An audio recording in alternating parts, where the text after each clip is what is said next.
Good evening, everybody. My name is Paul Delaney, Second Vice President of the Toronto Centre of the RASC, and I'd like to welcome you to our Speakers Evening for Wednesday, February 12th. Before we get underway, do we have some newcomers to the evening? Everybody is present from past. Okay, we can go with that, not a problem. But just in case you have forgotten, there are, of course, two types of meetings. There's this one, once a month, the Speakers Evening, and I'll be introducing our speaker in just a moment. And then 2 weeks from now, of course, is the Recreational Astronomy Night, where you all have your chance to tell us what you have or have not observed, have or have not built of late. At any rate, that's 2 weeks from now. For the time being, it's my great pleasure to introduce one of the PhD students from York University. Yes, York University is a regular staple at these evenings. It's okay, you've only got another few months of it. But Richard Bloch is actually familiar to everybody in this room because, of course, he was the RASC Gold Medal winner 2016, right? Yes, so we've finally dragged him back to give us an update on what he is up to. Just to refresh your memory, he joined York all the way back in 2010, although the first couple of years he couldn't quite figure out what he should be doing, and then he moved in, he saw the light. 2012, joined the observatory team there at the Allen I. Carswell Observatory, stayed with us through till 2016, where he graduated, charged over to Western, picked up a master's degree there, again, saw the light, came back to York last year, and he is working on basically general relativity cosmology, with Matt Johnson at this point in time, so well into his PhD. So tonight he is going to be giving a presentation, something that we all want more of, something about time. Richard.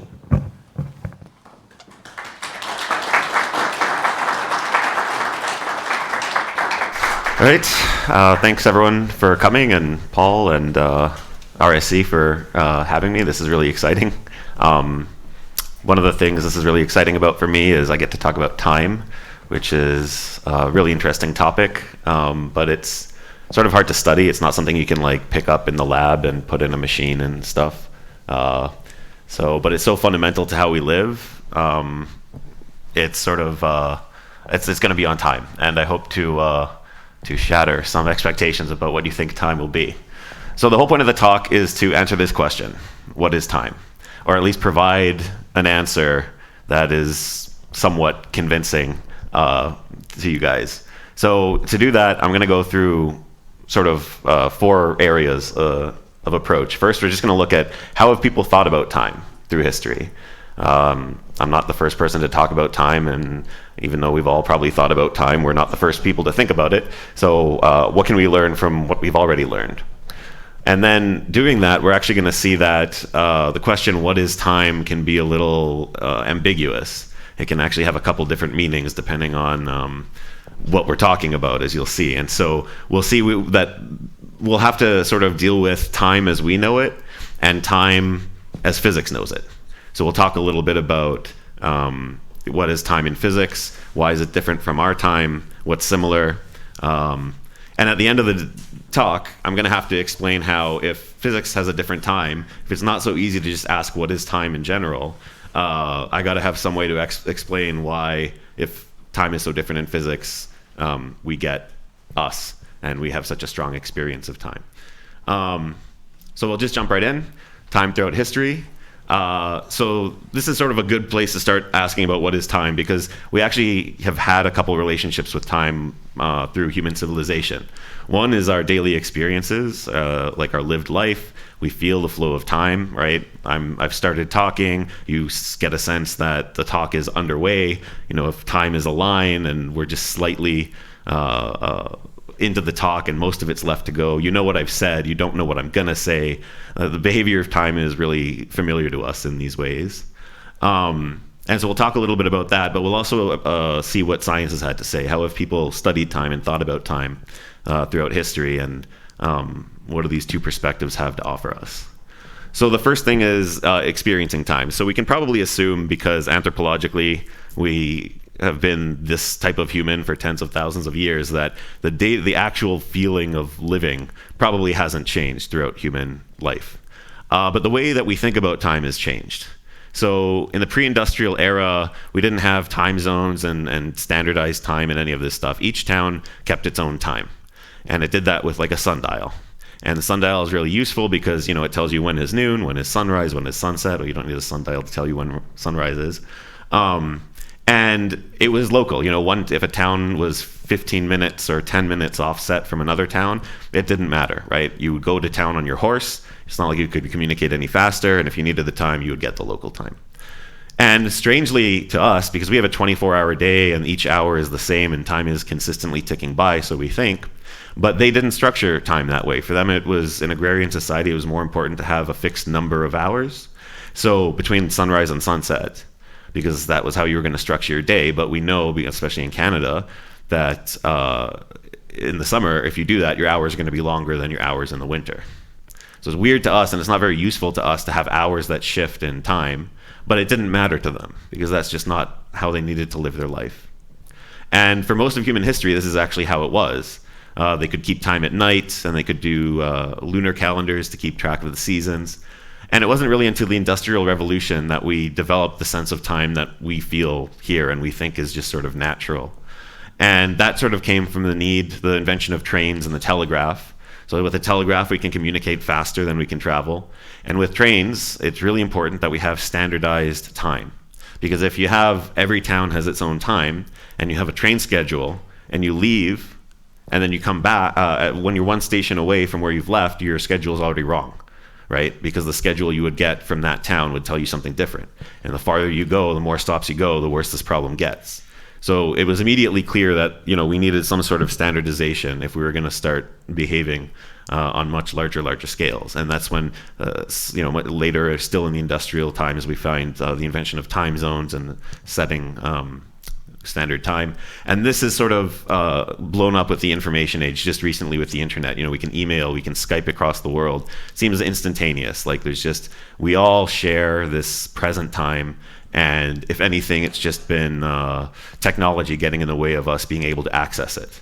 And the better technology we do, the better and better we'll get there. UTC, to astronomers especially, it's like, that's the time, right? There is a time on Earth, and that's now. And an atomic clock keeps that time to a millionth of a millionth of a millionth of a second. And you can have your computer synchronized to it, within milliseconds of accuracy. It's all very good. It's all very nice. But it's really only recently that we've been thinking about time and had this obsession with keeping it consistent, having this thing that's going, and can we measure it? And this isn't just a day-to-day life thing either. I mean, so I said we would think about scientific thought. And so if we want to talk about time in science, we go back to Aristotle. He was the first one that we know of to have thought about time in a scientific way and written it down. He may not have been the first one, but that's what survived. And Aristotle, in the pre-industrial time, where he wasn't thinking about this consistent, driving force of our life, he said, time is nothing special. Time is just how we measure change. If something changes, we say time has passed. If something has not changed, we say no time has passed. So that's sort of a weird way of thinking of it. It's partially maybe intuitive because it's true, things change in time and we're used to this. But it's kind of weird in the sense that, if I had superpowers and I could freeze this room for like 5 minutes, and then after 5 minutes is over, we all just resume moving again. And for those 5 minutes, nothing was happening. No biological processes, nothing in your body, whatever. We would sort of understand, okay, well, we might not notice that 5 minutes has gone by because we couldn't, if that was the rule of the game. But we sort of picture, well, there's this, somehow there's this 5 minutes that has gone by, this fundamental 5 minutes that's there. We just can't access it or see it. And to Aristotle, that would be nonsense. He would say, I don't know what you're talking about. This, what, in no realm does this 5 minutes exist. If you couldn't tell that something's changed, there's no time. Period. And it's a weird way to think about it. And it gets even weirder because Aristotle really didn't think time was special. He said time is a way to measure change. It's not the only form of change there is, which also makes sense. We know, for example, temperature changes from place to place. Whether or not you want to run a clock in the background, the temperature is different at every point in this room, slightly different, right? All you need to say that there's a change is you compare two different things. And if they're the same, you say nothing has changed. And if they're different, then you say something's changed. If the temperature is the same here and here, I say there's no change between here and here. If the temperature is different, I say there is. So for Aristotle, time wasn't even something fundamental or special. It was just another type of thing that could measure change. The more stuff that changed, the more time has passed. And that's all there is to it. And that didn't have any conflict with the way that people lived their lives at the time. They were like, okay, seems fine. And that actually reigned as scientific thought until Isaac Newton. So 1,500 years of time not being this fundamental thing that we experience. But Isaac Newton changed that. You'll probably like what he has to say, because he says, well, no, time is this fundamental thing in the universe. It ticks away everywhere for everyone, and there's a flow to it. It goes from the past to the future. It goes through the present, and it's something that's so fundamental to the universe we can't even access it. Like I said, you can't take time and put it in a box. You can't go into a lab and measure time. It's sort of, but the laws of physics we know follow time, right? You can ask how do things evolve in time in physics. So we live with the consequences of physics, right? Laws of physics tell you how do electrons move, and will you bend if you go around this corner, and all these other things. And the laws of physics, that just as we listen to the laws of physics, Newton says, listen to time. And so the laws of physics is the middleman for us. And we can't actually access time. So time is this super fundamental thing by which even the laws of physics are bound. Now in this picture, where time is ticking away everywhere and past and future, for Newton, time, the now, the present, is the same for all of us. Now here is now everywhere. Time is this fundamental thing. There's a universal time happening, ticking away. So this is the Betelgeuse has already exploded, but we have yet to see it model. So there was in the news recently, Betelgeuse was dimming, and there was a lot of excitement. Could it be going supernova? Because we know it should be going supernova soon. But Betelgeuse is 640 light years away. So there was also talk that, well, maybe it did go supernova sometime in the last 600 years, but we just haven't seen it yet because the light has yet to catch up to us. And that's sort of the Newton picture, that there is a moment, right, like here and now, that is also happening in Betelgeuse. We can't see it because light takes some time to travel, but that's fine. That's nothing. There's still a universal perpetual now. Just because we receive delayed information doesn't take away from this fundamental now. And that seems pretty reasonable. That seems to be okay with the way we experience time, and it certainly was great with the way that we interacted with the world, with standardizing time and using this formulation to make predictions in physics. And for all we know, we'd still be there if it weren't for this man, Albert Einstein, who has a really bad habit of just going into well-described physics and ruining everything, but being so right you can't argue with it. So there he is, being all smart. Einstein said something really strange and profound. He said, Aristotle and Newton are both right and they're both wrong.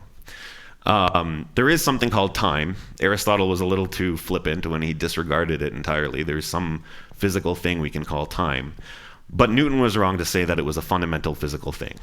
Time is not fundamental. Instead, what is fundamental is gravity. Einstein said gravity is the fundamental physical quantity.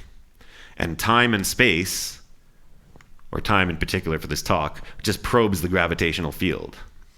So again, you might have heard that, or if you haven't, you'll hear now, that time can run differently on the floor than on a mountaintop. The closer you are to the ground, the slower time will move for you compared to somebody who lives like way up high. And this is not just a calculation thing. We've done this on the tabletop in a lab with centimeters of difference and been able to measure with atomic clocks that time passes differently. And so time is just probing the gravitational field. What happens is you say, well, I'm going to take two clocks and I'm going to synchronize them. They're both zero. And one of these clocks I'm going to take around here and I'm going to come back. And if they're not synchronized anymore, that's not because something is weird with a fundamental thing of time. That's just telling me something about the gravity in this area. And so you actually need both space and time, right? Because if I said you take a clock and they're synchronized and you move it around here, so there's a notion of space, right? Space and time is passing. That's why if you ever hear talk with relativity, you always hear space-time as one word, because you can't extract space and time from each other. They're both probing gravity. Gravity is the fundamental physical thing, and you need space and time to do that. And gravity, if you just think about gravity for a second, gravity, we sort of understand how this works. Gravity changes from place to place, right? If you're far from the Earth, you're going to fall slowly. If you're close to the Earth, you're going to fall faster. When you're around the sun, and it can determine the orbits of the planets, their speed, all these things are determined by changes in place to place. So if gravity is changing from place to place, then the things that we use to probe gravity also have to change from place to place. It's just how it works, right? If you say, well, the temperature in this room changes from place to place, right? And you say, well, how much energy is in that temperature? Well, if I dial the temperature up and down, you're going to get a different amount of energy out, right? If I dial the gravitational field up and down, you're going to get different times out. It's a weird way to think, and it sort of asks you to make a leap of faith in something that, you know, doesn't have an everyday experience to associate yourself with. But that's the logic. That time is really just a probe of gravity, and because gravity can change from place to place, so can time. And so now we run into a problem, because if time can change from place to place, then if it's now for me here, it's not necessarily now for somebody right there. Because if gravity is different and then time is different, then I can't possibly say it's the same time for both of us, because it's not the same gravity for both of us. So we're running into a problem already when we ask what is time. And this is what I meant when I said that we're going to have to diverge and go down two different paths to talk about time. Because in human time, one of the most fundamental things that we experience is we share the now, right? We're all in this room and we seem to be sharing a now. We know that, okay, well, you know, light travels at a certain speed and this distance, and so there's a, you know, minuscule difference, but it doesn't matter, right? That's still the fundamental human thing. There's a now. And in physics, there is no now. So we'll have to not just ask what is time, but we'll have to ask what is time in these two contexts and then see how they fit together. So the first one we'll do is human time, because human time is sort of the one we're most familiar with. And we like to think of ourselves as like flies on the wall of the universe. So we think we're in the universe and we're part of the universe, but you know, maybe we're limited by our senses. We recognize, for example, we can't see X-rays and we can't hear dog whistles. And we can even imagine, if you want to be creative, you know, that there are senses that we don't possess as humans that might be possessible. And so there are things we're missing. And we're okay with that. We say, okay, well, we'll work within our senses and we'll have math and experiments to try and help us access what's outside of our senses. And we sort of think of ourselves as, you know, we can't see the whole universe, but we can see a part of it. And the part we can see, at least we can see. But I'm going to sort of step out on a limb from that and say, that's not quite the best way to think about it, but rather that we don't see a windowed version of the universe. We see an approximation of the universe. We learn an approximation of the universe. And what do I mean by that? So a good example is with time, because this is the point of the talk. So we, as people, we're outlived by our possessions. Okay, there's family heirlooms, people bequeath things in wills. You know, stuff can last longer than us. And if you look at the pyramids, you know, then you know buildings can outlast their civilizations, right? And these can be long, long periods of time. Like the ancient Romans are as far ago to us as the pyramids were to the ancient Romans. And yet we don't talk about things on scales like out to the dinosaurs or planetary time or the history of the universe. We don't compare ourselves to this because it's ridiculous. We're too short-lived. And as a result, we have a skewed perspective on the universe. We think the universe is made up of things, and we chart the history of things. So this clicker, this PowerPoint clicker is a thing, and I'm holding it, right? And it was down by my side a moment ago, and now it's up, and I'm waving it around, and then later it'll be down by my side again. And we think, okay, that's how the universe works. It works. It's full of things, and then you have physics, which tells you how the things behave. And then we can maybe just sort of be flies on the wall and see the things happen. So that's sort of the perspective we get on the universe from who and what we are. And I want to tell you why that's wrong. And there's a really, really, I think, straightforward way to sort of show why it's got to be an approximation and not just part of the universe. So we have this basketball, okay? And this is a lesson you would have learned when you were a child. So you go and you have a basketball or something and you put it in a room and you walk away, okay? And then you come back in a bit and it's still there and you play with it again or whatever. So good, you learned that it'll stay there if you leave it alone. But maybe you come back sometimes, not often, but sometimes, and it's gone. And quickly enough, you find out that your parents or your siblings or somebody moved it or put it away or played with it. And you go, okay, well, it stays where it is unless something interacts with it. People can move it and whatever. Otherwise, its natural tendency is to stay where it is. So we're learning, when we're doing this, we're not learning how the universe works. We're not learning fundamental things about motion in the universe. We're learning how basketballs work and how we interact with basketballs. But we don't realize this because not only does it seem really obvious, but then we go to school and we take a physics class and we learn Newton's first law, that unless a force is exerted on you, an external force, your state of motion is not going to change. And we go so far as to call it a law of physics. And we're like, okay, well, first, that is totally sensible given what we've seen and experienced, and I don't doubt that this has got to be true, and it makes a lot of sense, and we can do a lot of good physics with this. But this is not true.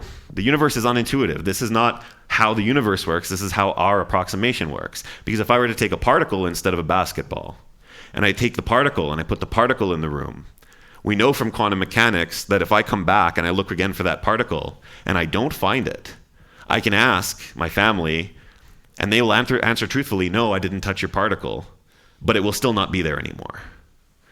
And even worse, we also know from quantum mechanics that maybe it was there until you went back to look for it, and in the act of looking for it, you made it disappear and go to somewhere else.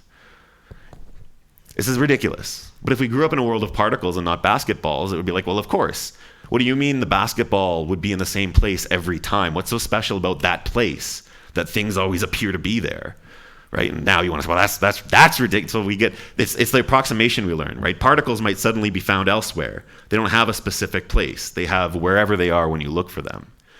I mean, there's probabilities for it, but they have whatever they are when you look for them. So we don't learn about the universe. We learn our approximation. We learn how to live in a world of objects, not particles.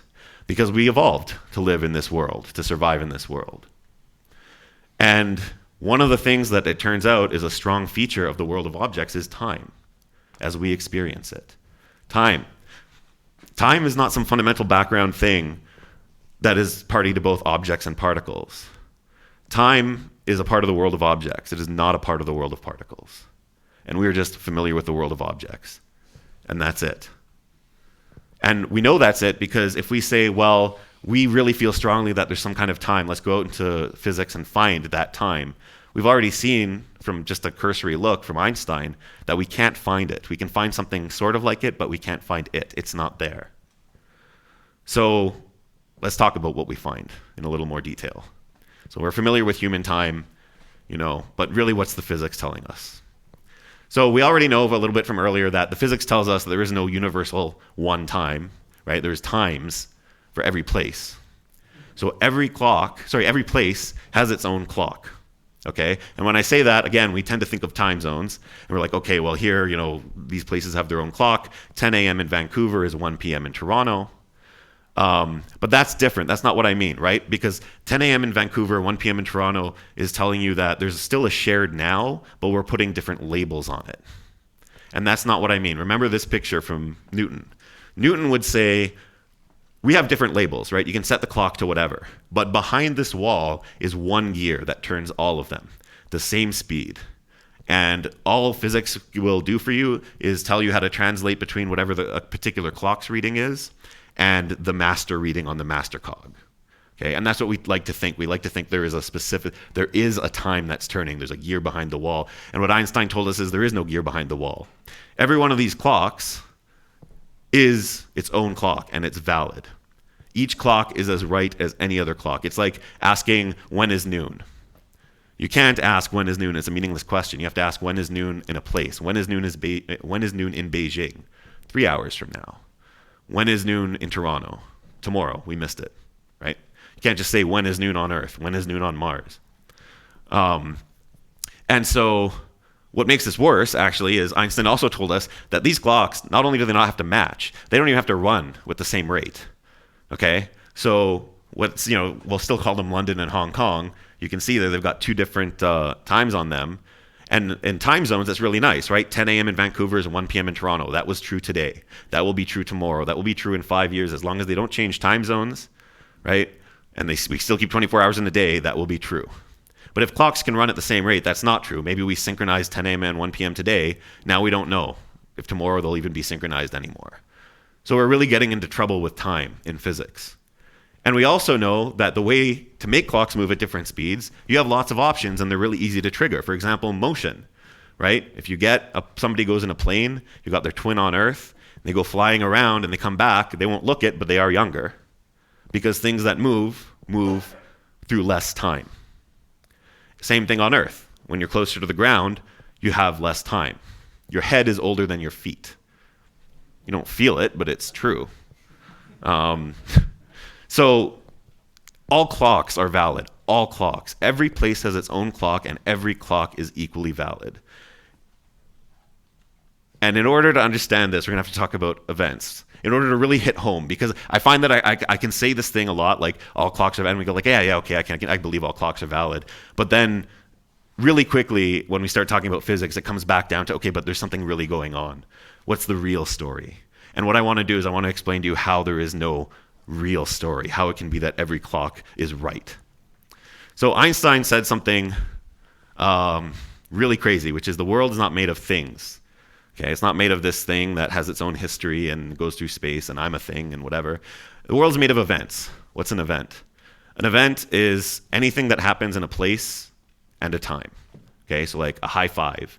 If you high five somebody, that's an event. It happened here and it happened now, right? And I can't ask, where will that high five be tomorrow? Like nowhere. You can high five again. You could recreate the high five, but that high five is gone. It's an event. It's a one-off. It's not like a party event, right? A 3-hour-long thing. In a weird way, a 3-hour-long party is a series of events, right? It's like a movie is made up of many, many small frames, and they move too fast for you to really tell that there's granularity there. In the same way, all these things, see it when I hold this up, you see this thing. You're not actually seeing this thing. You're registering a series of events, many trillions of photons hitting your eye. And if you slow down time enough, if you could, with magic or whatever, you would one by one these events, and you would record, okay, new photon came in this place this time. Next, photon came in this place this time. So that's all you have to say, because you're not interacting with this, right? You're interacting with the light that came from it. And that has some really bizarre consequences, because if every place has its own clock, then if you're recording, every time you receive a light from this thing, every time it blinks, I'll blink it. Every time you see that light flash, okay? And you record. Obviously, you're going to record different positions and different times for when you recognize this event has happened, right? You're all sitting in different places, so by definition, you'll record a different position. And then some of you are sitting farther back, some of you sitting closer up, so you'll also record different times. Those in the front row will see it before those in the back row. Now, the thing that I really mean when I say all clocks are valid is, so you can ask which one of us has the right information, which one of us, when I go flash, which one of us has the truest representation of what happened. And the answer is every single one of us. Everybody is right. We all have different information, but they don't disagree. We are saying they disagree because we expected it to be the same, because we have this notion of a now, and there's a true story going on, and the only differences come because light has to travel through this box of space. But Einstein is telling us every single person is right. Every single person is right. And the weird thing is, if you try and say, no, Einstein, that's not how it goes, it must be that we just have a time delay that's happening, and you use that assumption to do physics, you'll get experimental predictions that don't add up. Like, if I move towards you and I shine a light, you'll measure the speed of light to be faster. We can measure the speed of light in the lab. We know it's the same regardless of how fast the source moves. So we have to let go of trying to make all our clocks agree on some singular point, some singular coordinate for this event. We just have to let go, because at the end of the day, you can say, well, doesn't that break the laws of physics if we all have these different things? And surprisingly, no. Physics doesn't actually tell us what's happening everywhere in the universe at once. Physics tells you how things evolve at a point, at a time. You have equations and you can probe them, point and time. You say, what does the electric field look like at this point, at this time? What does a photon look like at this point, at this time? So it just describes how things evolve according to the clock in one point. And because we all have our own clocks, the laws of physics just have to be consistent with us. It's not that we all have to agree on an objective, singular time and event, it's the time and place of an event. It's that we just have to agree that what we recorded for the time and place of our event doesn't violate the laws of physics here. And it turns out that it doesn't.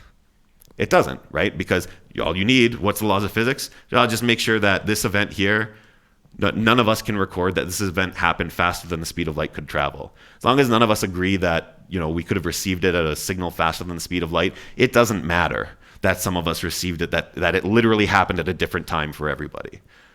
That's a really weird way to think of the world, but that's really and truly what I mean when I say every clock is valid. All observers are valid. It's not just, I'm elevating everybody's perspective. If anything, we're demoting. If I'm the one to snap my fingers and that's the event, it's tempting to say that I am the possessor of the true coordinates of the snap because it's my hand. But that's a human bias that we're putting onto it, right? If every place and every time is just as not special as every other place and time, neither am I. It might be my hand, but I am just a seer of events, an observer just like you. So where does that leave us? That really leaves us with a problem when it comes to now and the present. Because it's not just a thing of the math that every single one of us has different time running in our different place. It's really physically how it works. And the consequences are really physically true.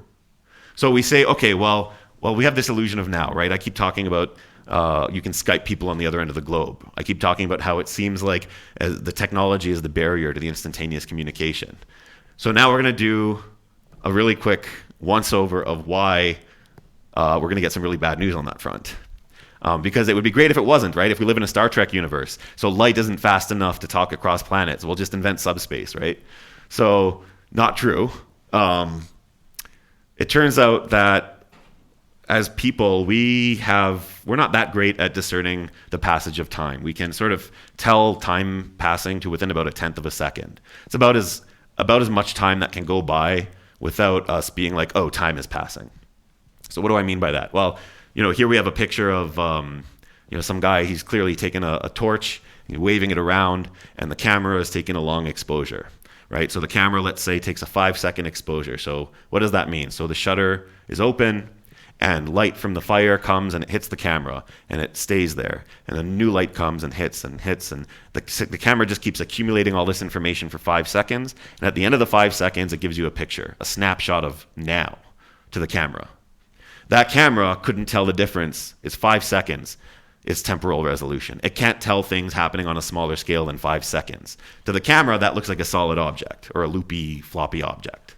Of course, to us, we know that's not the truth, right? We've seen people do this before. We've seen this trick many times. We know it's a single torch and it's moving around, and if you see it in person and you don't rely on the camera, maybe there's some blurring around the fire, but you'll see the thing actually carve out the path.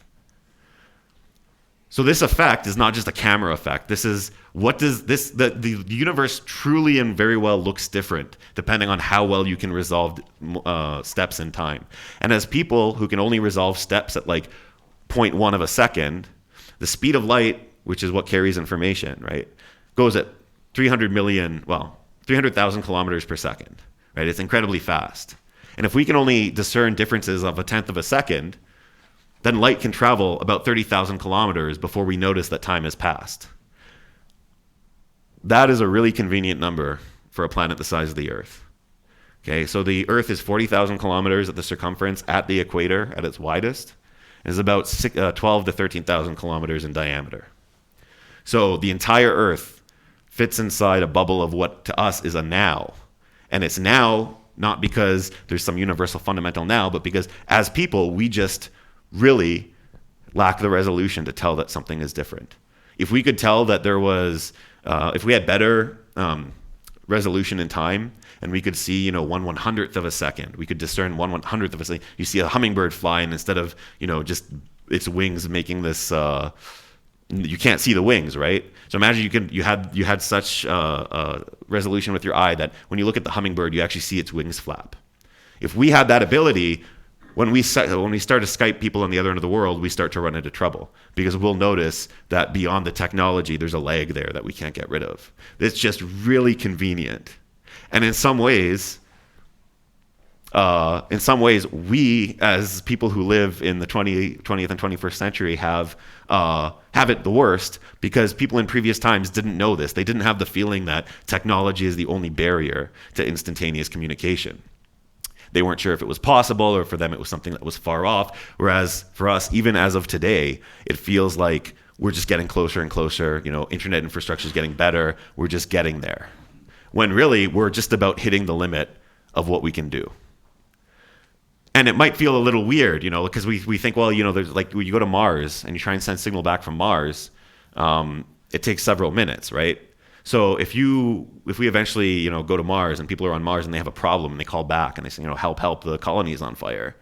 They're not even gonna get did you say the colony is on fire for like 30 minutes? Imagine calling 911 and that's what happens, right? 30 minutes later you get I'm sorry, did you say an emergency? Not helpful.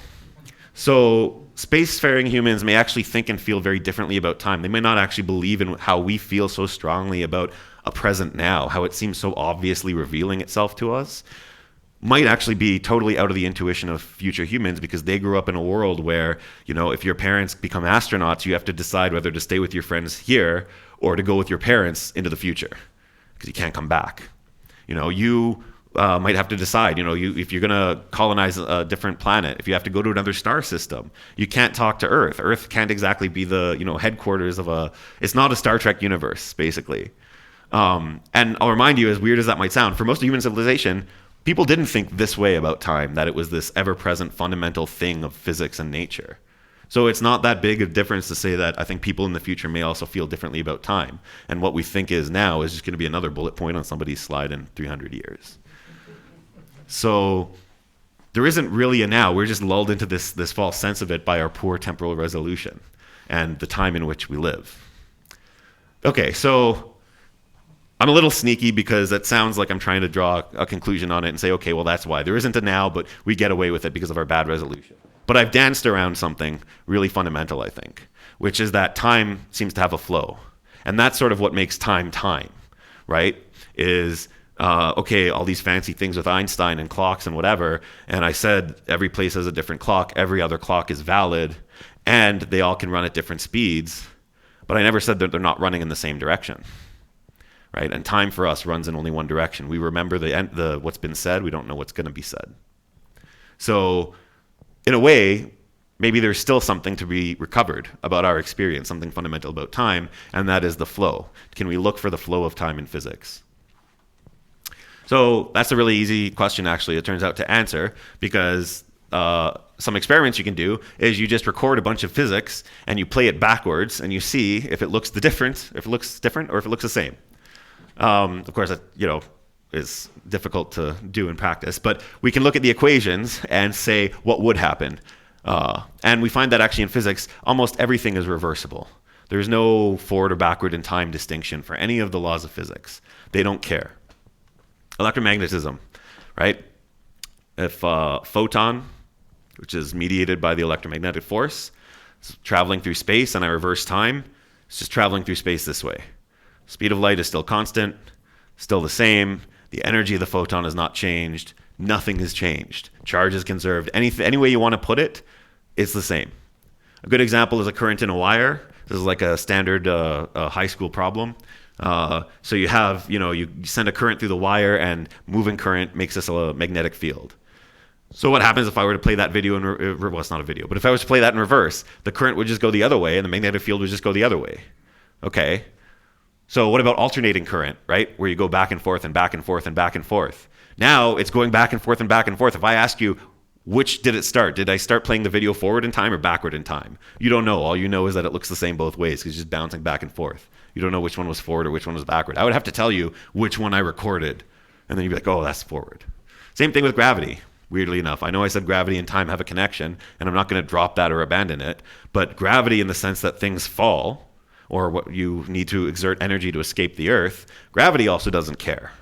So if I drop a ball from a height, it starts off slowly, and as gravity acts on it, it picks up speed more and more and more until finally it reaches its maximum speed near the ground. But if I toss a ball from a lower height, it has maximum velocity at the beginning, but gravity starts to work on it as it travels up, and eventually gravity wins when it reaches a maximum height. And it comes back down. And if we ignore, friction, and if we try and drop a ball, of course, it can go bouncing off that way, or there's a lot of friction, so it'll come to a stop anyway. So if you ignore that stuff and you just say, okay, let's look at what gravity is doing, it's just going to bounce up and down indefinitely and follow this trajectory. It doesn't matter whether you dropped it or tossed it. Again, I will show you this video and you'll be like, I can't tell which one's forward or backwards. It's easy if you actually record a video because there's a hand and trees and physical cues that we understand, but just gravity alone doesn't do it. Okay. All right, but there's got to be something, right? It said there's still some sort of flow in physics. And that something turns out to be heat. Heat, surprisingly, is the one thing in physics that is not reversible. Heat flow. Specifically, we know heat always flows from hot to cold, right? If you take an ice cube out of your fridge, and you put it on the counter, you go away and you come back, that ice cube is going to be melted. Heat is going to have gone from the hotter surroundings into the cold ice cube, and the heat is going to flow until it's about equal, and the ice cube will melt, and there's your ice cube. You don't put the ice cube on the counter and then come back later to find that the ice cube is in fact colder than you left it, and your room is hotter than you left it. That's air conditioning, and you pay good money for that. Okay? So heat always flows from hot to cold. It is not reversible. If you have something that starts off hot and you let it flow to cold, and you leave it there and you let it sit, you will never find that it starts to separate hot and cold again. Never. And there's a law of physics for that too. That entropy, to use a technical term, always increases. Now, I made fun of Newton's law for being called a law because it was something that wasn't super fair. But the heat flow is actually a solid law. Like, it applies to particles. It applies at our scales. It seems to apply everywhere. So heat really is directional. So we have to look at the flow of heat, because this could be our source of time. So remember what Aristotle said, that change doesn't require time, right? Change in its purest form, we're just comparing two different states, and we're saying, are they the same or are they not the same? Just to say whether or not change has occurred before we start adding in, is there time and is there other stuff? So I'll give you a state. Here's the two things from the diagram, hot and cold. And again, like with gravity and E&M, we'll just ignore everything else. We'll pretend like this is the only thing in the universe. So there's no air and fancy ways to get out of this, okay? So they'll just stay like that forever, okay? Now, if I put something in between them, this is what you saw in the previous image, now heat can flow, and heat will flow in one direction. And it will continue to do that until there is no more direction for heat to flow, right? Equilibrium, the same temperature everywhere. And this is fundamentally an ordered process. What do I mean by an ordered process? So if you start in the top state, if I give you something in the top state, it is possible for that to change, for that later or at some point to be this state. There's a way to get from that state to that state. It is possible, right? Put something in between. It is not, if you are in this state, there is no other state for you to go into. There's no change that is possible. There is a change that is possible in that state. There is less, but still change that is possible in that state. Right? It can go into this one, but it can't go into that one. So it has some room to go. And then the least room to go is here. It just can't change. Any state you pick up next to this one will be the same. So in a weird way, there is a flow, right? There's a flow toward this being, right? We don't have to assign timestamps and ask how long does it take to flow and how does all these mechanisms, we just say there is a tendency to end up like that, solely because if you start like that, you don't end up like anything else. So there's just like a little animation that shows, all right, so that'll just play while I talk about this. So this actually creates an ordering, right? State 1, state 2, state 3. It doesn't matter, again, if I assign them time or I say it takes an hour to go between state 1 and 2 or a million years to go between state 1 and 2. The point is state 2 comes after state 1 in some sense. All right, there is an ordering. Whatever I pick as my first state, the thing it does is it says, okay, your end state is going to be that, the equilibrium state, and I am going to get there in as few states as possible. That's it. So I'll pick a different first state. I'll pick a different initial state. I'll pick that one instead of the one where they're separate. Doesn't matter. It'll do the same thing. Okay, where are we headed? Equilibrium, like always. Okay, this is now state 1. That is still state final, and we're going to move through as few states as possible to get from A to B. And that's it. So there's an ordering that's just inherent to the flow of heat. And it's also irreversible, as we know from the law of thermodynamics and from ice cubes. And it's directional. So directional in the sense that if you start in some state, you're not just going to go to some other random state. You're going to go towards the state that most points you towards equilibrium. There's a direction. Once you take a step in that direction, you cannot go backwards. And there's an inherent fundamental ordering. Okay? So this really looks like time, because all I have to really do is just assign 1, 2, 3, 4, 5, 6, 7 to all the different states. And then like Aristotle, just say, I'm not going to notice it if it doesn't change. So every time a state changes, that's a unit of time. Okay? And that's it, period. That's it. And you can you've recovered the aspects of the flow of time. The direction of it, the irreversibility of it, the ordering of it. And so why does it feature so strongly in our life? Because we're thermodynamic beings. We feel like, no, hold on. It must be that time is ticking by that allows the thermodynamics to happen. That's sort of like what we want to say. But that's, again, it's from our approximation as thermodynamic beings, what we call living. We can't imagine, try imagine living in that 5 seconds where everything was frozen. You can't live without your biological processes turning at least a bit, right? You can't imagine living for even a fraction of a second unless some experience has occurred. We don't even define our own life process outside of thermodynamics. And what we've done is we've taken the flow of heat and we've mistaken it for something that we call time, and we've expanded that to say, well, time is everywhere and it affects everything, when it doesn't. We're just not reversible. Us. Photons are reversible, gravity is reversible, most of the universe is reversible. But us and everything we interact with is not reversible. So that leaves us in a really weird place. Okay, so I promised some sort of resolution to the answer, what is time, or something to feed you. And I sort of danced around everything and destroyed everything we like.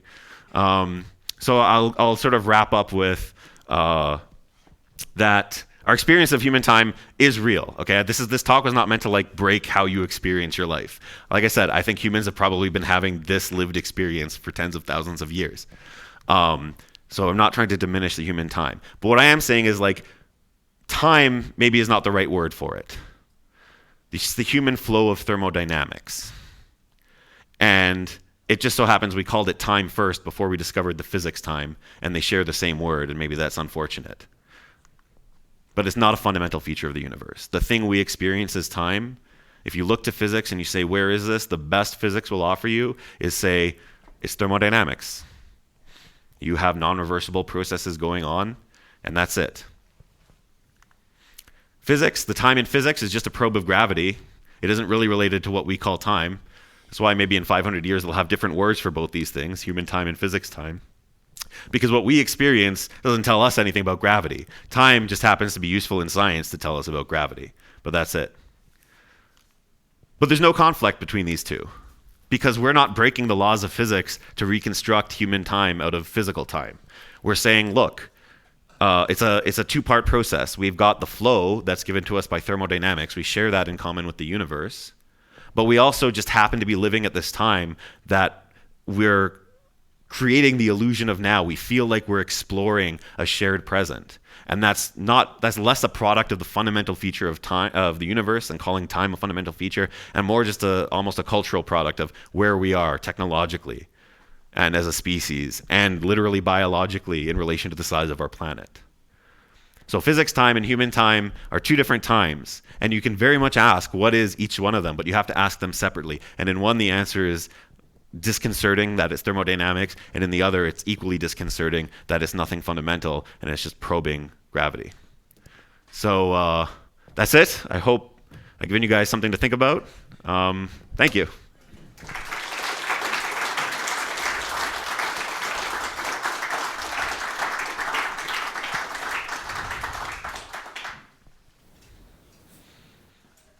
I should say something quippy like we've got some time for you, but anyway, wow. All right, we'll have coffee tomorrow and talk more. At any rate, questions for Richard, please.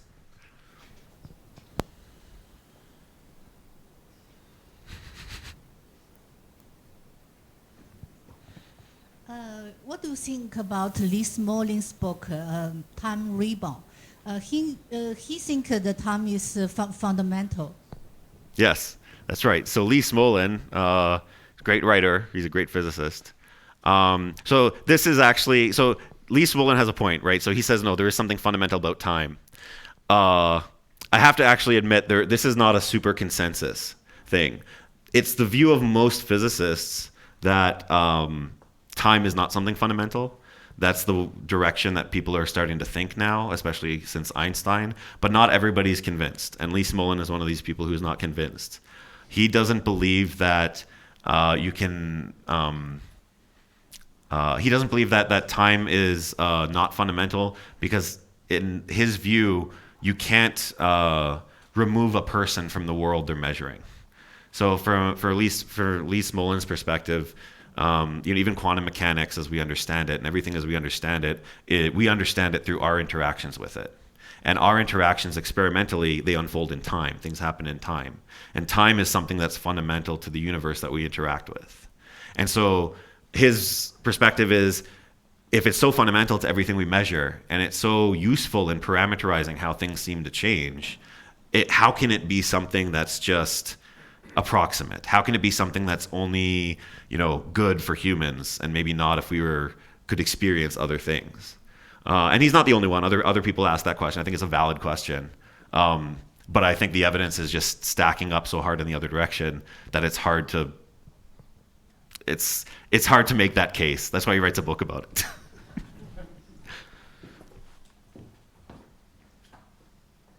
Hi. I'm up here. Sorry. I saw two microphones. I was like, what? Yeah.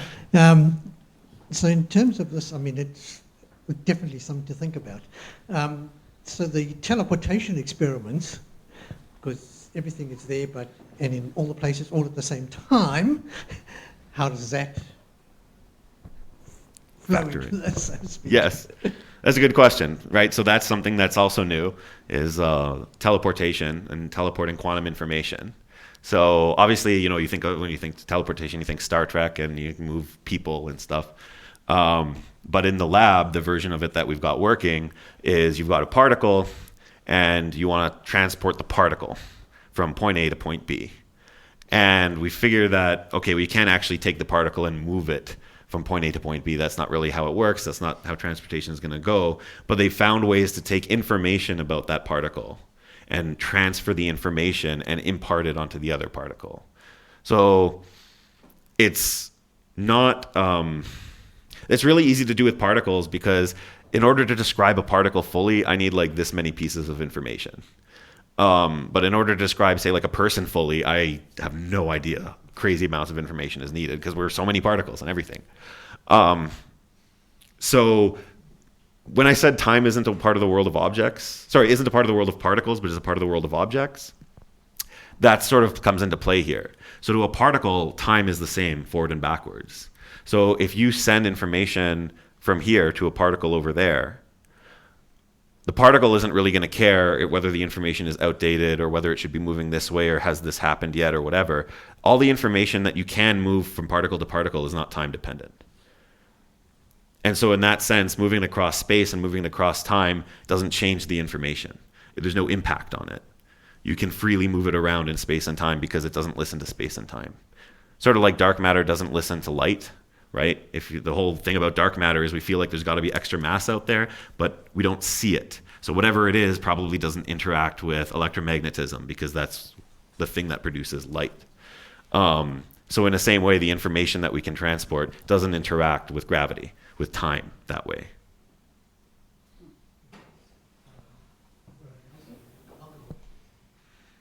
Your topic sparked an interesting discussion on the chat stream. Here's a question from Mark Witzel. He says, I've read Sean Carroll and love this topic, but it is never clear to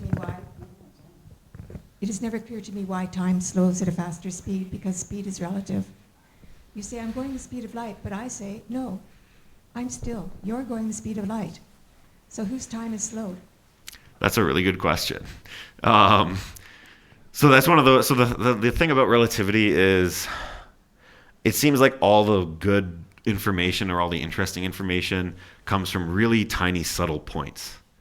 And unfortunately, as great and solid as a question as this is, the difference is in a really tiny subtle point. So it's true. If there is no absolute time, how can I say that time is slowing or quickening, right? It doesn't make sense. Or how can I say that one is quickening compared to another when there is no absolute measure?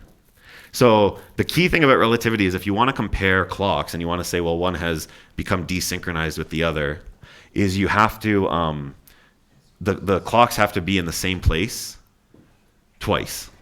Once when you synchronize them, because they have to be synchronized to the master clock of this point in space, right? They have to be synchronized to the same master clock. There's no master clocks in the universe. There's one for every point. So my two clocks better have started and synchronized right next to me, okay?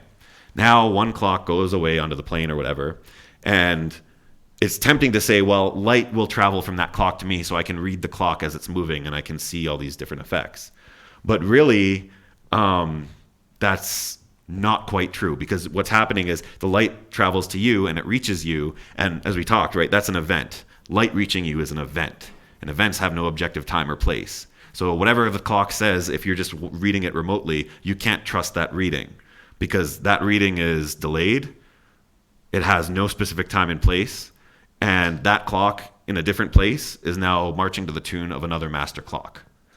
So in order to have any sense of comparing times, that clock that went on the trip has to come back here. It has to come back here, and we have to look again. This clock stayed here the entire time, and it chugged along to this master clock for this point the entire time. That other clock went away and came back, and in that intervening period, it chugged to other clocks. And when it comes back, it's now chugging along to the same clock. And now we can take a difference and we can ask, is there a difference? Are they out of sync? Are they out of sync with respect to the clock here at this point in space? So it sounds like it almost sounds like that's sneaking out of an answer. It sounds like such a subtle point that it should matter that way, because the way we interact with the world is visually, and it doesn't bother us that we're not in the same place always. It would be bothersome if we were always in the same place as everything. But that's how it goes. I mean, the question actually raises the point in this, the twin paradox. So you have twins, they're 30 years old. One goes on a spaceship, goes near the speed of light, and it comes back, or goes near a black hole and comes back, and they're younger compared to their twin on Earth who is aged. If they don't actually come back, you can't say that one is younger than the other, because it's true, all speed is relative. So one twin is moving away, and you're on Earth, and you're like, well, he's moving really fast, so he's got to be aging slower than me. And the twin is moving away, but they think they're standing still, and it's the Earth that's moving. So like, oh, well, no, the Earth is moving really fast. I'm the one who's going to be older. My twin is going to be younger. And you say, well, how is this possible? How can you both be the older, the young one? And the key is one of you has to return. One of you has to turn around and come back so we can compare our clocks here. And when that happens, when that turning around happens and you come back, one clock has taken a different path than the other. And we like to think of this is getting to a long answer, but I'll leave it at one more thing, which is we think of distance. Like, it's easy to think about distance. The path I take, right? I walk up and down. The distance I travel depends on the path I take, right? I can go way out of my way to walk a path, or I could walk the straight path. We don't think about it, but in the same way, time is a path-dependent quantity. If I go towards a black hole and I come back, I have gone through less time, just as you go through less distance in other senses, than if I didn't. And that's what's happening when you're comparing clocks, is one of you is going through less time, just like you can go through less distance, and you're coming back and you're seeing that deficiency, but only according to the master clock here.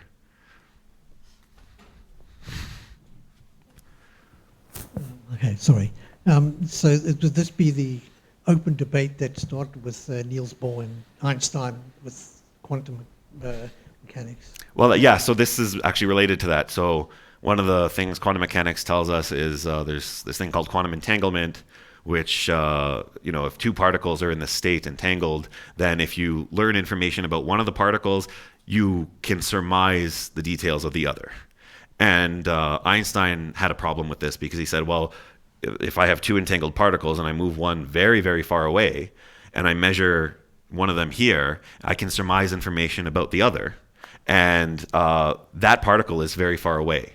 That information shouldn't be able to travel from that particle to me faster than the speed of light. There shouldn't be anything like instantaneous information. And so Einstein said, well, there's got to be something wrong with quantum mechanics. It's making this prediction, and that's ridiculous. That's not, I think there are cases to be made, and that actually have been made, that this isn't actually instantaneous, and there are all sorts of sneaky ways of trying to get around it and saying, well, no, they're both valid. And I mean, Einstein certainly was there at the birth of quantum mechanics. It's weird to say, but we know a lot more about quantum mechanics and relativity than Einstein ever did, because the development has continued in the 60, 70 years since he's died. And so fundamentally, there was a time reason. He didn't like this instantaneous thing. That's why he didn't like quantum mechanics. But unfortunately for Einstein, quantum mechanics has also proven to be right almost all of the time. So my question is that since we are thermodynamic beings, and so are other animals and creatures, are they experiencing time different than us? Yes, it could be actually. So that's a good question, because I heard recently that they've actually been doing this study on like insects and things that have a high metabolic rate. Right? So if you have a high metabolism, like rats, things that move really, really quickly, they are also thermodynamic beings, and they have thermodynamic processes, and they go through way more than we do in the same amount of time, quote unquote. And the question is, okay, well, are the rats moving really quick? Do they have really great reflexes, or do they sort of move? Do they see us in slow motion, right? Do they have better temporal resolution than we do? And there's actually, I mean, it's hard to do because they're animals and you can't just ask them, but there's some evidence that actually, like insects and things that have a really different metabolism than us on a smaller scale do have a different perception of time. That when you go to swat a fly, it's not that the fly has the world's most amazing reflexes like nobody's ever seen. It's that you're moving pretty slow to the fly. Like for you, there are 5 states between I'm raising my thing and I'm hitting the fly with it. And for the fly, there's like 5,000 states. So by the time you're on state 5, he's like, I've gone here and here and here and here, and now I'm out the window. Well, they're not out the window, but so yeah, and that raises interesting questions about what qualifies as life, right? Because plants are also thermodynamic beings. They're not net zero. And what does that mean for, it's weird to think that the perception of time could be in a non-fish or mammal or something, but, there are these weird implications. And if that really is the case, then these have to be explored, and it could be, yeah. So I have a question about... Hold on, to do... I'll speak loud. There's a guy behind you. Oh, I see. So, it's on. With the local time being different everywhere and correct in every place, and this question about has Betelgeuse gone supernova or not. So I think you're saying we can't say, but could it also an answer be that in a way that kind of question is meaningless? Yes. Yeah, that kind of question is meaningless, because it's tempting to say that if we receive the light from Betelgeuse going supernova and it's some distance away from us, it's tempting to say, oh, it must have gone supernova earlier. But again, that is doing that thing where we're ascribing objective time and place to the supernova of Betelgeuse, when in fact that happens whenever you see it happen. It doesn't matter whether somebody else saw it before you, as long as they followed the laws of physics where they are and you're following laws of physics where you are. So it's true. In Newton's picture, it was nice. There's a here everywhere, and we're only light time travel delayed from each other. But in Einstein's picture, it's meaningless to say here and now are similar words. You can't say here in Beijing, right? Here, we're in Toronto. I have to go to Beijing and say here in Beijing. And in this way, Einstein's saying it's the same thing with now. Now, anywhere but here is a meaningless term. It's meaningless. There's no now in Beijing for us. We'd have to go to Beijing. It's here and now. It's not there and now. So yeah, it's totally, in a way, it's totally a meaningless question. I'm trying to think so hard of this in terms of a question. I mean, the whole meaningless thing, it makes it difficult to phrase this as a question. But on the RASC Facebook group this week, we were having a discussion about the passage of time on Mercury. Like, could we build a Mercury calendar? The problem being that the length of the length of a year in Mercury is 1.5 Mercury days. The length of a Mercury day is 2/3 of a Mercury year. And how could we build a calendar based on that?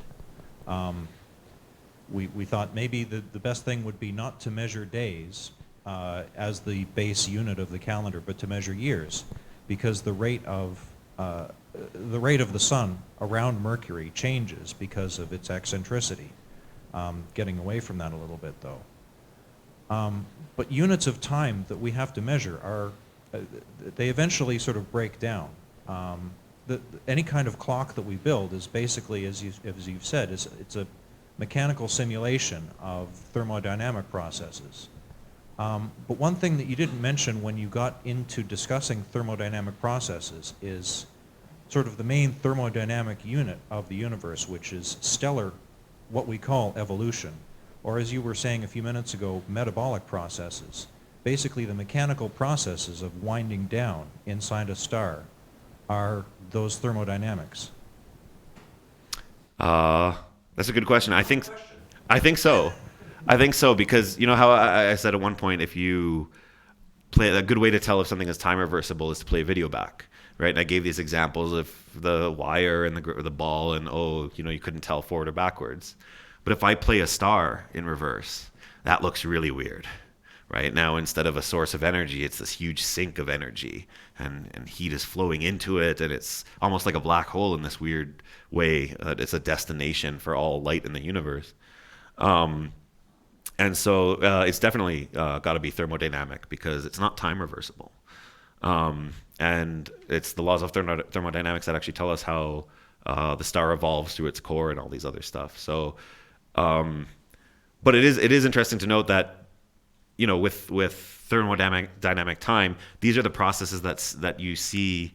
If you have relativity of time dilation, like let's say you look at a star that's moving away from you very fast, that's far away. And you say, well, I know if it's moving far away from me, it should appear to move slower. I should receive less and less updates from it. And so what that means is you're going to see the thermodynamical processes of that star evolve slower over time, right? If an atom was going to go hit here and go here, you're receiving updates very slowly. It's going to be like update, update, update. It'll still do the same thing, but it takes longer, right? So in a way, so what was the point of that? Yeah, I mean, I think it's all to sort of point back to the fact that these are thermodynamical processes, because if you observe a star going in slow motion, all the processes that make a star towards the end of its life go supernova will happen slower. If you could predict how long it should take to watch that star blow up, and it's really moving far or fast away from you, you'll see that happen later. It really will take longer. Weird thing about the Mercury discussion was we figure it's probably easier to have a frame of reference on Mercury that's based on the length of the day, or rather the length of the sidereal day rather than the synodic period, because the period of rotation of Mercury doesn't change. And if you did happen to live on Mercury, it would probably be easier for you to go out on the surface and explore at night, because you didn't have the sun there boiling everything to bits. And that gets back to thermodynamics, because it's easier to explore the surface of Mercury with some kind of heat pack that keeps you warm than going out on the surface during the day and having a massive air conditioning system to keep you cool, which would create more heat. Yeah, well, and that's exactly it, right? That's the heat flows from hot to cold, which is, it is actually, physically speaking, it is so much easier to have something that radiates heat into your cold space than to expect that your cold space is just going to stay cold or get colder. So that is exactly why.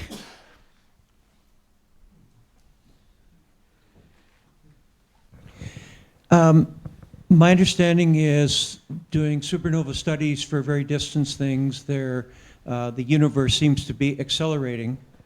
And I've seen studies that say it started either, and I don't know the right number, but 11 billion years after the Big Bang, or whatever number billion before us.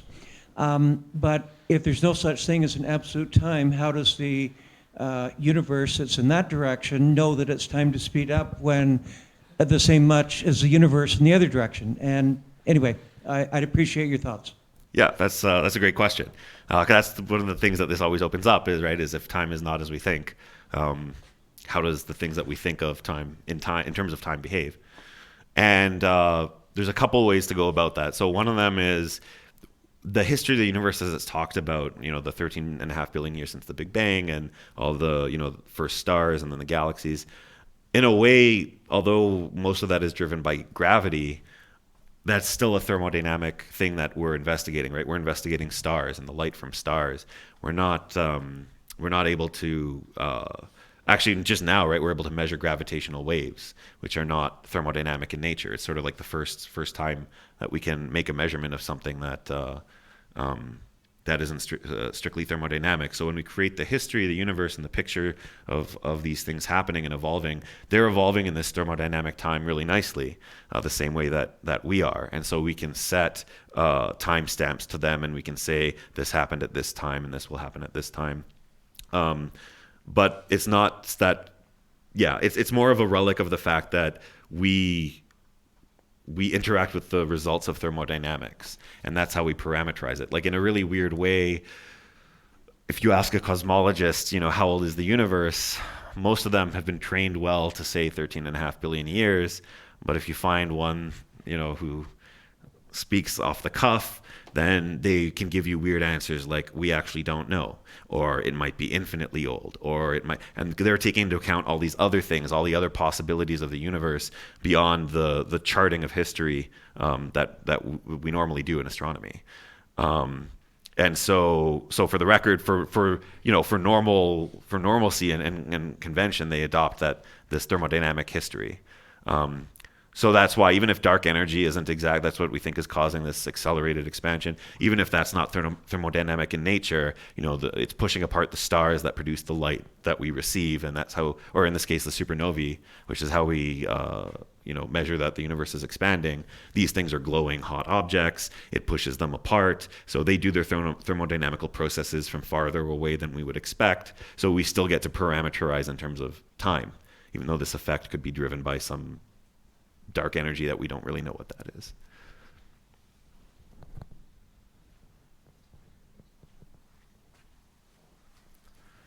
Yeah, I think I was actually going to ask a somewhat similar question in more or less sort of what does that whole picture do to, cosmology in general, basically.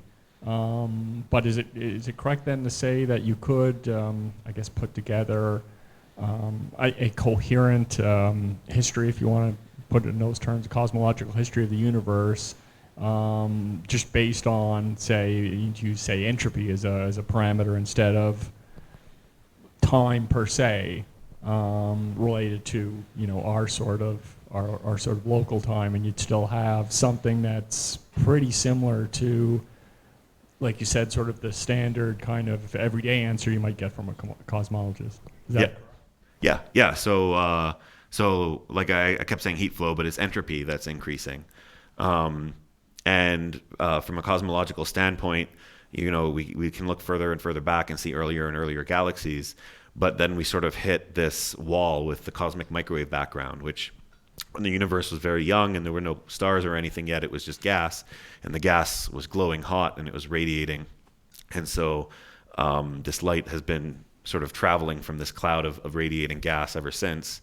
And that gas that produced it is opaque, so there's not light that shined from earlier that can come through it. We can't see light from before a certain point in the history of the Big Bang, history of the universe.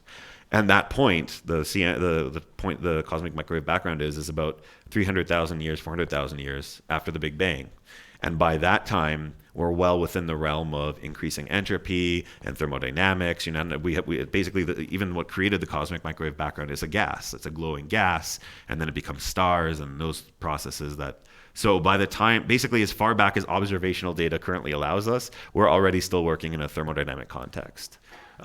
Where things get really interesting and where the cosmologists have their fun is when you try and predict what's happened before that we have yet to see, and you have to get down to really small scales or right at the beginning, and then they can do weird things with quantum gravity, like the new thing everybody's trying to find.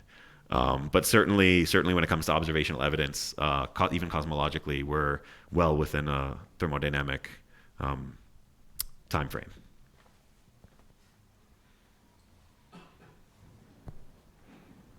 So I know you said, well, if tomorrow we see Betelgeuse going supernova, as you said, we shouldn't be saying immediately, well, that happened in the year 1400, whatever. So, and following on from the last couple of questions, I guess, we keep hearing that we're going to build a really big telescope that will look far back in time.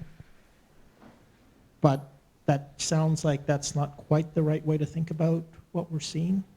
That's right. So I do, yeah, I'm sort of guilty of jumping back and forth a lot between, when I say we look back out and we see farther back in time or we see earlier galaxies.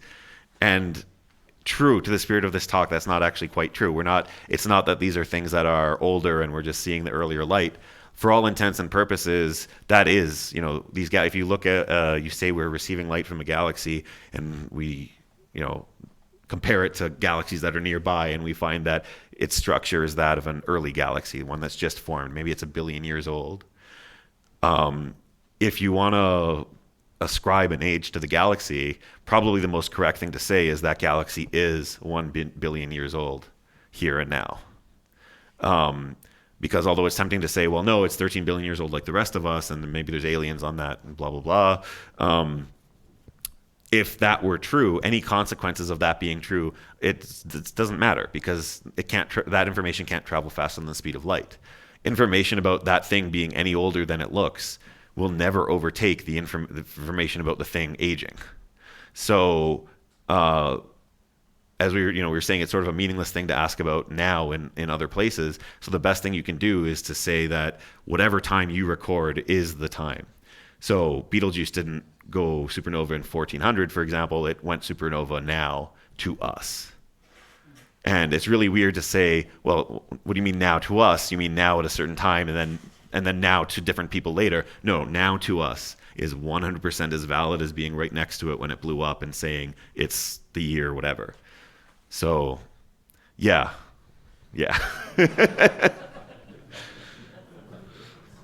If we've got one more question, and then we'll move on to the next part of the evening. Any more questions? If at some point in the future expansion of the universe would change to contraction of the universe, would it mean that the thermodynamic flow can in fact be reversed? Not that it would be reversed. Probably it would. How do I say? It would still be something that looks different forward and backward. Because if it starts to contract, then we know, for example, how contracting gases behave. We would expect them to heat up, and we would expect certain behaviors from actually, you're right. So yeah, gas is not a good example because it would heat up if you reversed it anyway. Stars are a good example. They've been made, and if the universe starts to contract, you won't see stars become unmade. They can collide and then they can disperse, or they can get sucked into a black hole and torn up and stuff, but it is not the same as the reverse process. The star won't suddenly go from fusion to fission and then disperse into a cloud and then go from a disk to a big cloud, and then it won't happen that way. And so it's more of a thermodynamic. Even if the universe were to recontract and come back to a point, that would still be considered the future from now. It wouldn't be like a time reversal.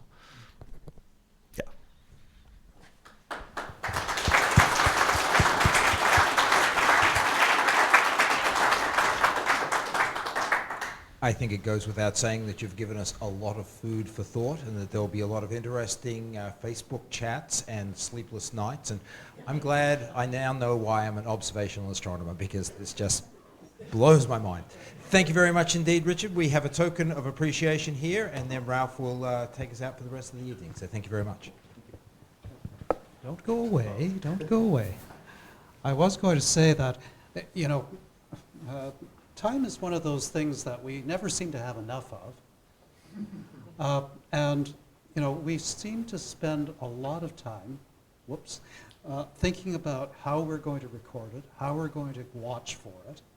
We spend a lot on trying to record it and keep track of it. I was thinking about what you were saying about time, and it occurred to me that, you know, we've all got cell phones that have these infernal clocks in them, and a lot of us keep on looking at them all the time. My 2-year-old grandson is now starting to look at clocks. So heaven knows what he thinks about this concept of time. But, you know, it is something that really captures our imagination. And you got a lot of really, really good questions tonight. Really challenging ones, right? Really good ones, yeah. So, you know, I think it goes without saying that, you know, we are consumed with the thought of time. So I think it's really appropriate that, as a little token of appreciation, I'm going to give you this calendar so that you can record all of your events. Thank you very much. Thank you very much.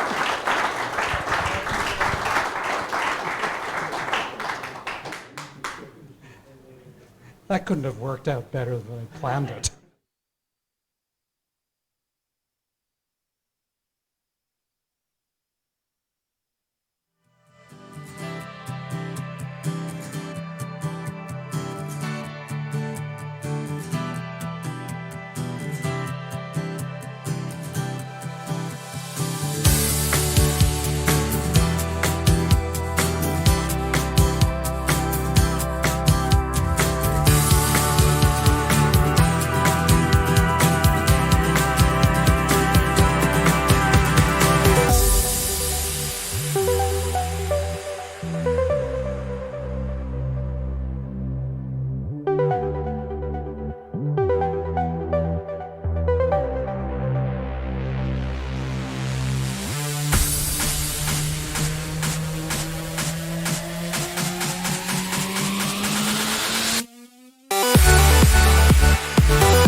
Ready to go?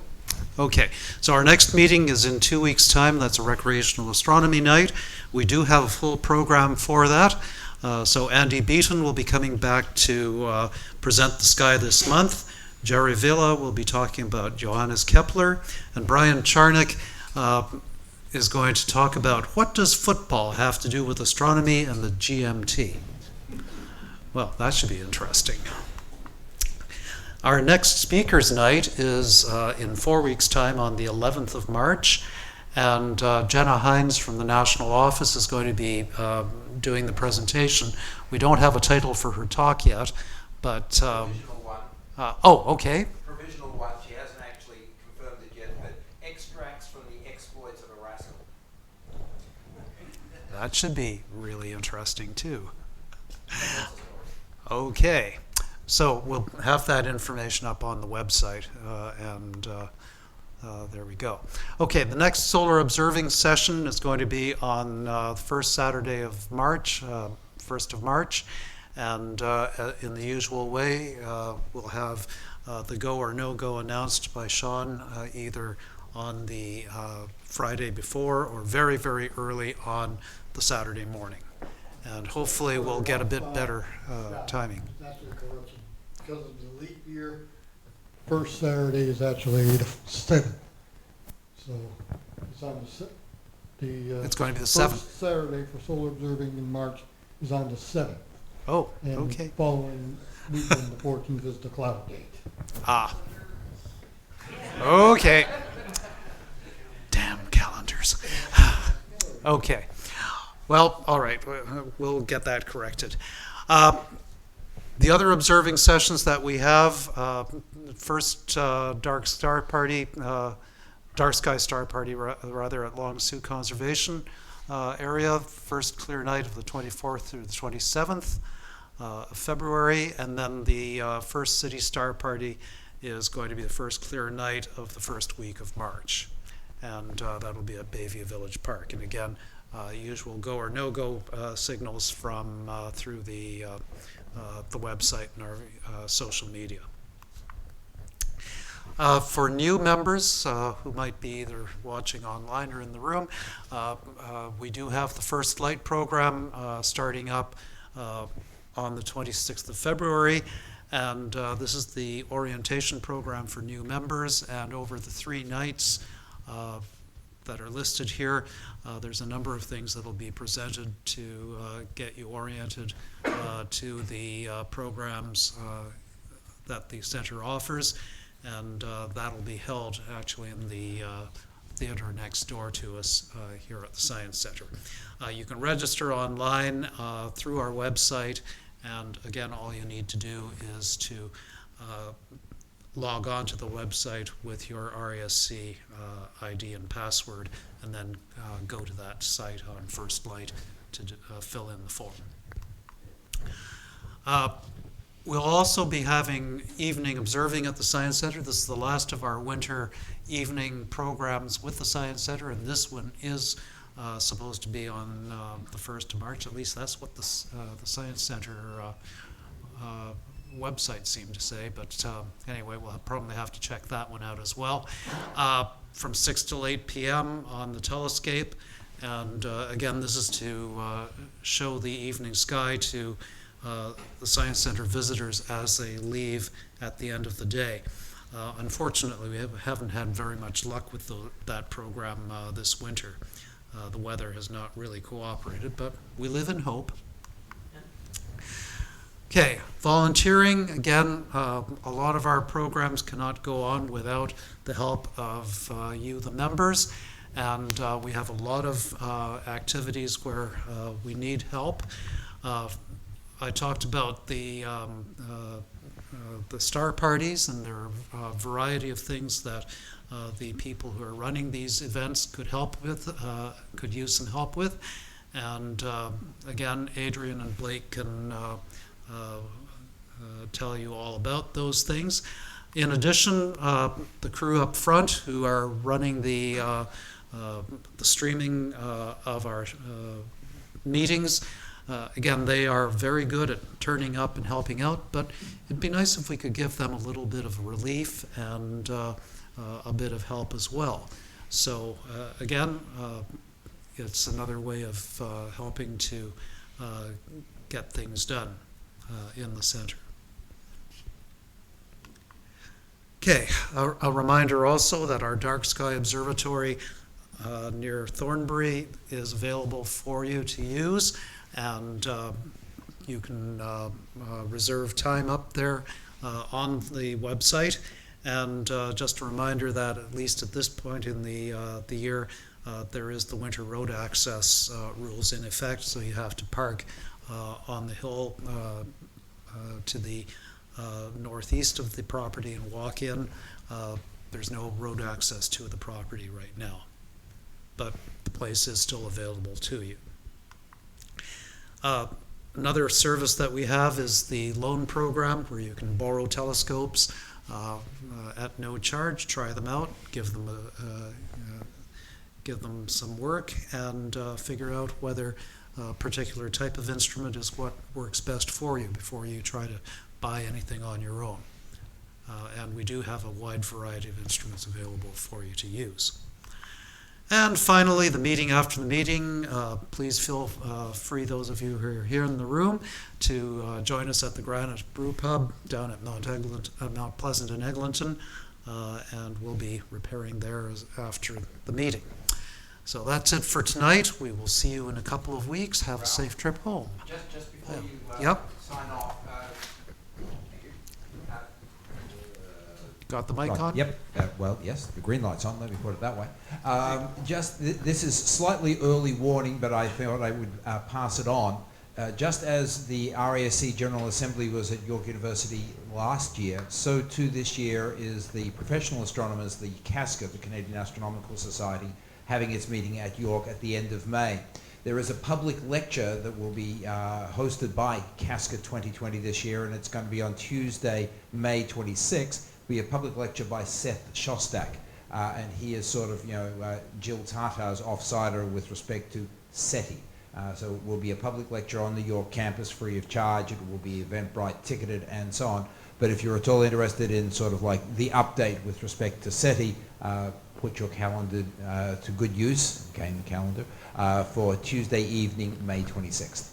Okay, thank you, Paul. One thing that I didn't put into the slide deck, but I will just give a reminder, the RASC General Assembly, which is the national meeting of the members of the Society, is being held June 5th through 8th in Vancouver. And I think it's this weekend is the end of the early bird registration. So again, you can find information about the General Assembly on the RASC website. I can tell you that among the speakers that are lined up for the GA are our own member Sarah Seeger, who's now at MIT, is going to be the Helen Sawyer Hogg Lecturer this year. So that's something to look forward to.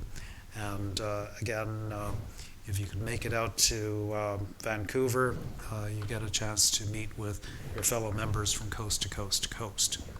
Okay, that's it for tonight. No other announcements? Not that I can see anybody's hand in the glare of the light. So have a safe trip home, and good night all.